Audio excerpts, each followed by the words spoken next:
ଆପଣ ଏଗୁଡା ସବୁ ଦେଖନ୍ତୁ ମୁଁ କହିବାକୁ ଶ୍ରୁତ ଚାହୁଁନି ପ୍ରେମାନନ୍ଦ, ବେଶୀ କିଛି କହିବାକୁ ଆପଣଙ୍କ ସହିତ ଶେଷ ଦେଖା କେବେ ହେଇଥିଲା ହ୍ୟୁମାନ ସାଗରଙ୍କର ଏବଂ ଯାହା ଆମେ ଦେଖୁଛୁ ଯାହା କୁହାଯାଉଛି ଯେ ଆପଣଙ୍କ ପାଖରେ କାଳେ କାନ୍ଦି ପକେଇଥିଲେ ହ୍ୟୁମାନ ସାଗର କଣ ସେଦିନ କଥା ହେଇଥିଲା କାହିଁକି କାନ୍ଦିଥିଲେ ହ୍ୟୁମାନ ସାଗର?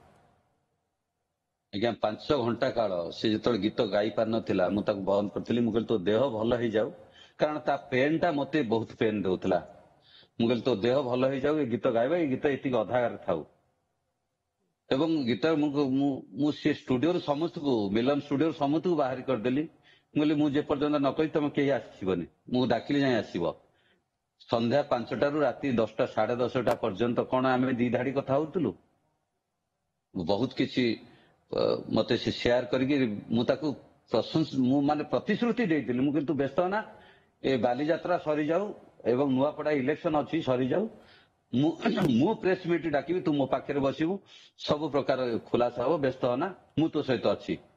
କିନ୍ତୁ ଯଦିଓ ଏହା ବିଧିର ବ୍ୟକ୍ତିଗତ ବିଧାନ ସେ କଥାବାର୍ତ୍ତା ତଥାପି ଶ୍ରୁତ ପ୍ରେମାନନ୍ଦ परिवार को न्याय मिलू ह୍ୟୁମାନ ସାଗର को न्याय मिलू यह समस्ते चाहते किसी आप शेयर करें कि ନାଇଁ ଦେଖନ୍ତୁ ମୁଁ ଆଜି ସେୟାର କରିବି, କାଲି କୋଉଠି ଆଉ କଣ ଗୋଟେ ଇନସିଡେଣ୍ଟ ଘଟିଛି ମୁଁ ଚାହୁଁନି। ଗୋଟେ ଜଣେ ତ ମରିଗଲାଣି ସରିଗଲାଣି, କିନ୍ତୁ ଆଉ କାହା ଜୀବନରେ ଏମିତି ନ ଆସୁ। ମୁଁ ବହୁତ କଥା ଅଛି, ମତେ କଷ୍ଟ ହଉଛି। ମୁଁ ଏତିକି ଅନୁରୋଧ କରିବି ଆପଣ ମାନଙ୍କ ମାଧ୍ୟମରେ, ତାର ବିଧବା ମାଟିଏ, ବିଧବା ମା, ତାର ସାନ ଭାଇ ଚାଲି ଯାଇଥିଲା, ବାପା ଚାଲି ଯାଇଥିଲା, କିଛି ଦିନ ତଳେ ମା ଚାଲି ଯାଇଥିଲା, ଏବେ ସିଏ ଚାଲିଗଲା। ତାର ବିଧବା ମାଟି ଅଛି, ତା କଥା ବୁଝନ୍ତୁ। ଏବଂ ତାର ଗୋଟେ ଝିଅ, ତା ମିସେସ୍, ମାନେ ଏତେ କମ ଏଜରେ ସେ ବିଧବା ହେଇଗଲା ଝିଅଟିଏ, ସେ କଥା ବି ଚିନ୍ତା କରନ୍ତୁ। ତେଣୁ आमे भी चाहूँ जे ତାକୁ କେମିତି रहस्य ଜଷ୍ଟି ଦଉ। पुलिस भेदू अभियोग तो होउछि किंतु आपण मानकर मध्य सहयोग निहाती आवश्यक।